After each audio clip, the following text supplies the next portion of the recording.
बाज भाई ने कन्फ्यूज ये हो जाता है, तो ये दुआ तो यहाँ पे पढ़ी जाती है।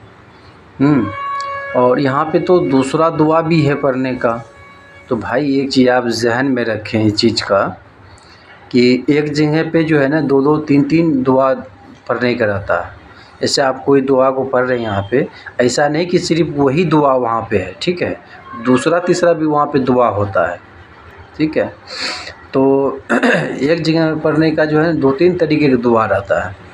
अब ये दुआ को पढ़ लीजिए, अब फिर आपको पता चलेगा कहीं और सुन में आएगा कि अब दूसरी दुआ है, इसी चीज़ का जो है ना दूसरी दुआ है। आप यहाँ पे कंफ्यूज कर जाएंगे, भाई ये दुआ तो है ये, तो यहाँ सुन रहा हूँ ये दूसरी दुआ बता रहे। नहीं, एक जगह पे जो है आप ये दुआ तो पढ़ ही रहे हैं, तो आपको कहीं सुनने के लिए मिल जाएगा कि इसी चीज़ का जो है ना फलना दुआ है दूसरी, जो आपको याद ना हो।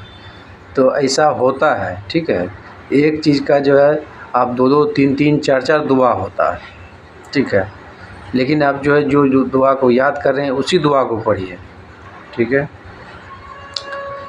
और अगर आपको कन्फ्यूजन हो जाए तो आप पूछ लीजिए, ठीक है ना, पूछ सकते हैं इमाम साहब से, मौलाना साहब से, जो है ना पूछ करके उसके बाद अपना क्लियर हो जाइए, फिर पढ़िए अपना, कोई नहीं। लेकिन एक बात का रखिएगा कि एक ही अगर कोई काम कर रहे हैं उस चीज़ का जो है ना एक नहीं दो नहीं तीन तीन दुआ रहता है, चार चार दुआ रहता है। तो इसीलिए कन्फ्यूज ना हुए आप, ठीक है। एक ही काम का जो है ना दो दो तीन तीन दुआ होता है।